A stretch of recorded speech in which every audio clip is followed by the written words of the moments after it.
Bonjour, bienvenue à bord du Morning Echo. Mégissier, vannier, dinandier, autant de noms de métiers d'art qui retrouvent aujourd'hui un certain renouveau.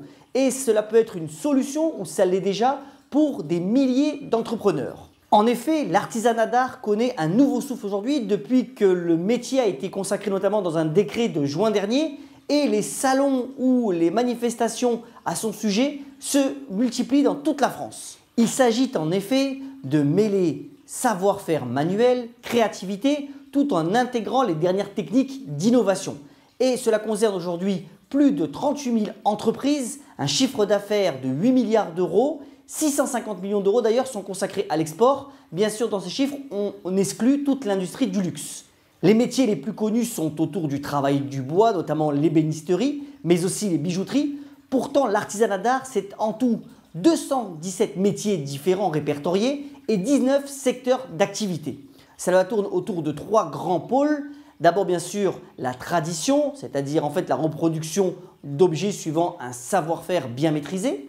Deuxième partie, ce sont donc tout ce qui tourne autour du patrimoine, la rénovation. Comptez par exemple qu'en France, il y a 44 000 monuments historiques qui pourraient générer donc un vivier de 500 000 emplois potentiels. Enfin, bien sûr, la création, donc la production de modèles uniques qui plaisent beaucoup à des collectionneurs ou bien même à des touristes. Pour trouver un nouveau métier ou bien pour se reconvertir, il y a énormément de filières de formation en France. On en dénombre plus de 1000 et d'ailleurs l'Institut national des métiers d'art vous permet de prendre contact avec des coordinateurs dans chaque région afin de pouvoir vous orienter au mieux. L'autre point intéressant, c'est aussi les fondations et mécènes qui s'intéressent à ces métiers d'art en renouveau. Par exemple, le 21 octobre dernier, la Fondation Liliane Bettencourt a décerné ses prix au titre de l'année 2014, donc en mettant en dotation plus de 139 millions d'euros sur les 5 dernières années. L'État essaye aussi de favoriser de nouveau cette émergence, notamment grâce à un crédit d'impôt sur les métiers d'art qui a été renouvelé au moins jusqu'en 2016, après on verra, mais aussi en prenant en charge une partie des formations pour ceux qui veulent se reconvertir. C'est aussi un enjeu énorme pour notre tourisme, puisque l'ambition est d'aujourd'hui d'attirer 100 millions de touristes étrangers par année. En effet, en structurant la filière des métiers d'art, mais aussi en créant de nouvelles possibilités pour les touristes, il y a ici un vivier énorme à la fois de création de richesses et bien sûr d'emplois.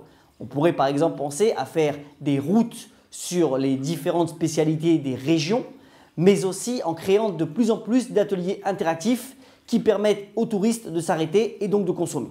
C'est en mêlant donc la tradition avec un savoir-faire bien maîtrisé, la technique est très importante, tout en conjuguant les nouvelles techniques d'innovation que le métier d'art pourra de plus en plus prendre son essor en France. En vous souhaitant une excellente journée, je voudrais reprendre ce propos de l'auteur Guy de Maupassant qui disait « Les grands artistes sont ceux qui imposent à l'humanité leurs illusions particulières ». À bientôt sur Morning Echo.